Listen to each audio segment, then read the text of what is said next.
Hello students, welcome to my YouTube channel tutorial classes by Garima Singh. हम लोग पढ़ रहे हैं यूनिट 3 एमबीए फर्स्ट सेम की, जिसका नाम है business statistics and analytics. Unit 3 में हम लोग को रिलेशन एनालिसिस हम लोगों ने पढ़ा था प्रीवियस क्लास में। आज हम लोग क्वेश्चन करेंगे calculate Karl Pearson coefficient of correlation. Karl Pearson भी पढ़ चुके थे कि r is equal to 1, r is equal to -1 और r इज इक्वल टू 0 कब होगा। अच्छा, कर्ल पियर्सन कोफिशिएंट ऑफ को रिलेशन हम 4 तरीके से निकालेंगे, 4 डिफरेंट टाइप ऑफ फॉर्मूले से। पहला फॉर्मूला, जब हम when deviation are taken from arithmetic mean, जब डेविएशन को हम अर्थमेटिक मीन से निकालेंगे, या फिर जब हम एज्यूम्ड मीन लेके निकालेंगे, या फिर हम लोग स्टेप डेविएशन मेथड से करेंगे, या फिर हम लोग करेंगे डायरेक्ट मेथड से। तो 4 तरीके से हम क्वेश्चंस को करेंगे। किस तरह के क्वेश्चंस को, क्या निकालने के लिए? Curl Pearson coefficient of correlation, मतलब r की वैल्यू हम 4 डिफरेंट तरह के फॉर्मूलों से निकालेंगे, जिसमें एक में यूज करेंगे एक्चुअल मीन, ठीक है, एक में एज्यूम्ड मीन यूज करेंगे, एक में स्टेप डेविएशन मेथड और एक में डायरेक्ट मेथड। तो आज जो अभी हम लोग कर रहे हैं, आज हम 2 तरीके के मेथड से करेंगे, इसके बाद हम लोग एज्यूम्ड मीन से करेंगे। When deviation are taken from arithmetic mean, deviation होता क्या है? सबसे पहले क्वेश्चन में गिवन है x गिवन है और y। x और y क्या है? 2 वेरिएबल हैं जो गिवन है। इस टेबल में किन किन चीजों की जरूरत पड़ेगी? जब x और y गिवन है, 2 वेरिएबल गिवन है, तो हमें दोनों के लिए क्या निकालना पड़ेगा? दोनों के लिए मीन निकालना पड़ेगा। तो x के लिए x बार निकालना पड़ेगा। x बार हमारा क्या होता है? Sigma x upon n। इस पूरे को जब आप सम कर दोगे तो 560 आएगा। n का मतलब क्या है? टोटल कितने नंबर, कितने वेरिएबल्स x में गिवन है, ठीक है। तो 10 गिवन है तो 56 आ गया। ऐसे y के लिए हमने मीन निकाल लिया, तो y के लिए जब मीन निकालेंगे तो y बार हो जाएगा वो। तो क्या हो जाएगा? इस पूरे का सम डिवाइडेड बाय 10, 23 आ गया, ठीक है। अब हम ये y बार और x बार कैसे यूज करते हैं? डेविएशन का क्या फॉर्मूला होता है? x माइनस x बार क्या है? डेविएशन है। y माइनस y बार क्या है? डेविएशन है, ठीक है। डेविएशन को निकालने के लिए हमने यहाँ पे एक्चुअल मीन यूज किया है, अर्थमेटिक मीन, ठीक है। तो x माइनस x बार हमारा 56 है, तो x की सारी वैल्यूज से 56 माइनस कर दीजिए। जैसे 42 से जब 56 माइनस करेंगे तो मिलेगा माइनस का 14, 52 से 56 माइनस करेंगे तो मिलेगा -4, 55 से 56 माइनस करेंगे तो मिलेगा -1, 60 से 56 माइनस करेंगे तो मिलेगा 4। इस तरीके से आपको पूरी टेबल कंप्लीट करनी है। और उसके बाद फिर ये जो x निकल रहा है, इन सब का स्क्वायर, जैसे -14 का स्क्वायर 196, 4 का स्क्वायर 16, 1 का स्क्वायर 1, 4 का स्क्वायर 16, -4 का स्क्वायर भी 16 होगा, +4 का स्क्वायर भी 16 होगा, ठीक है। अब यहाँ पे y के लिए डेविएशन है y माइनस y बार, तो y बार हमारा निकला है, y बार मतलब y के लिए मीन है 23, तो 11 माइनस 23 हो जाएगा -12, 13 माइनस 23 क्या होगा? -10, 18 माइनस 23 क्या होगा? 19, 20, 21, 22, 23, -5, 22 माइनस 23 होगा -1, 26 माइनस 23 होगा 3, ठीक है। अब इसका स्क्वायर निकालना है, 10 का स्क्वायर -10 का स्क्वायर 100, 5 का 25, 1, 9। तो इसी तरीके से ये भी टेबल कंप्लीट करनी है और इसका समेशन करना है, मतलब इस पूरे को ऐड करना है, 674 आना चाहिए। इस पूरे को ऐड करोगे तो 1058 आना चाहिए। फिर x y निकालना है, तो x हमारा ये है, y हमारा ये है। तो 14 का मल्टीप्लाई, जब -14 का मल्टीप्लाई -12 में करेंगे तो 168 मिलेगा। इसी तरीके से नहीं, -14 का -12 से करोगे तो 168 मिलेगा। फिर -4 का -10 से मल्टीप्लाई करेंगे तो हमें मिलेगा 40, -1 का मल्टीप्लाई -5 से करेंगे तो मिलेगा 5, -1 का मल्टीप्लाई 4 से करेंगे तो हमको मिलेगा 4,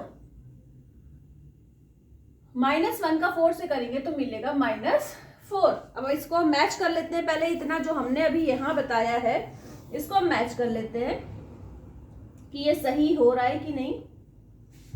45 -4 सही है, और जो जो हमने किया है 100, 25, 1, 9 ये भी सही है, -12, -10, -5, -1, 3 ये भी सही है, 196, 16, 1, 16 ये भी सही है, -14, -4, -1, 4 सही है। आगे की टेबल आपको फिल करनी है, सबका सम करेंगे, यही आना चाहिए जो हमने लिखा है बोर्ड पे, ठीक है।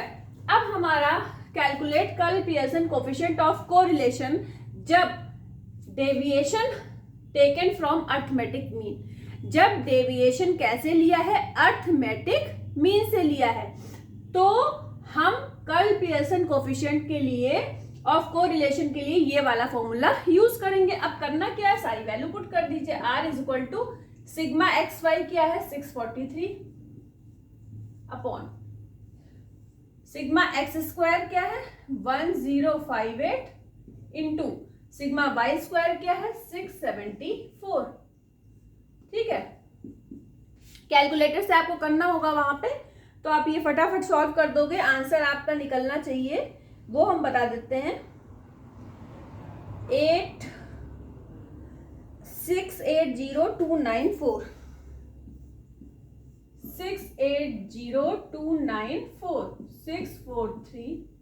इसके बाद जब इसका आप अंडर रूट निकालोगे तो आना चाहिए 824.8 824.8। और उसके बाद जब आप आंसर निकालोगे तो R की वैल्यू मिलेगी 0.779। अब आप देख लो, कल कोफिशिएंट में आपने पढ़ा था कि R की वैल्यू -1 से 1 के बीच में होगी।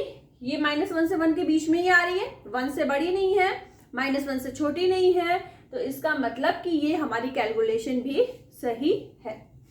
ठीक है, तो इस तरीके से हो गया हमारा calculate Karl Pearson coefficient of correlation जब डेविएशन हमने किससे लिया है, अर्थमेटिक मीन से। अब हम डेविएशन लेंगे एज्यूम्ड मीन से। एज्यूम्ड मीन क्या होता है, जिस मीन को हम अपने आप से मान लेते हैं कि ये मेरा मीन है, मतलब ये मेरी x बार की वैल्यू है, ये मेरी y बार की वैल्यू है। लेकिन एज्यूम्ड मीन है तो उसको हम रिप्रेजेंट किससे करते हैं, a से। अब देखते हैं कि क्वेश्चन में कैसे आगे करेंगे, तो फटाफट इसको नोट डाउन कर लीजिए। ये टेबल आपको खुद कंप्लीट करनी है, आंसर हमने निकाल दिया है।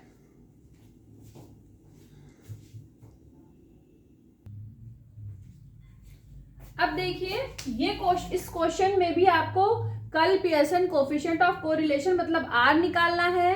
तो जब आप assumed mean, when deviation are taken from assumed mean, deviation क्या होता है, ये वाला डेविएशन है और ये वाला डेविएशन है, दो अलग अलग वेरिएबल्स के लिए। ठीक है, तो फॉर्मूला हमारा ये लगेगा, क्या लगेगा, n into sigma dx dy minus sigma dx into sigma dy upon under root n into sigma dx square minus bracket में सिग्मा dx का होल स्क्वायर, फिर इंटू अंडर रूट के बाद n इंटू, पहले ये x के लिए था, dx के लिए, अब ये dy के लिए हो जाएगा n dot sigma dy square minus bracket में सिग्मा dy का होल स्क्वायर। ठीक है, अब हम वैल्यू पुट करेंगे। सबसे पहले n, टोटल नंबर्स कितने हैं, दोनों वेरिएबल में 10 है, तो n की वैल्यू क्या हो गई 10 इंटू सिग्मा dx dy की वैल्यू क्या है -547, फिर बीच में माइनस का साइन, सिग्मा dx क्या है 5 है, इंटू सिग्मा dy क्या है माइनस का 72 है।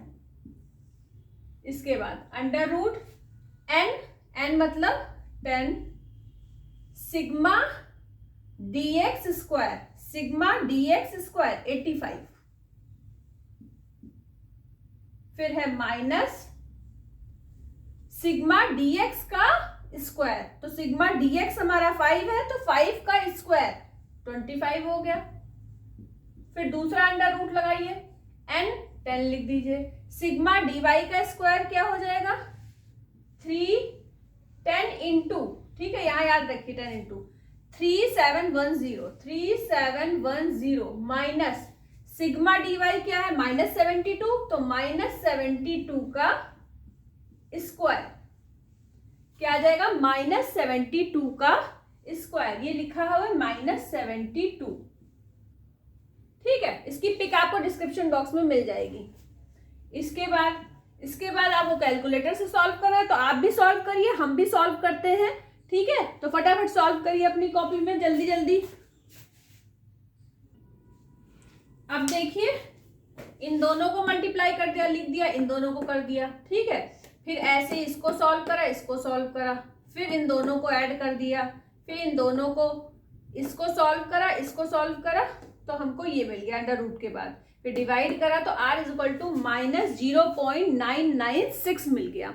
-1 से छोटा है, ठीक है, तो -1 से 1 के बीच में होना चाहिए, -1 से छोटा है मतलब सही है। तो ये जो x और y वेरिएबल हैं ये दोनों क्या है निगेटिवली कोरिलेटेड है।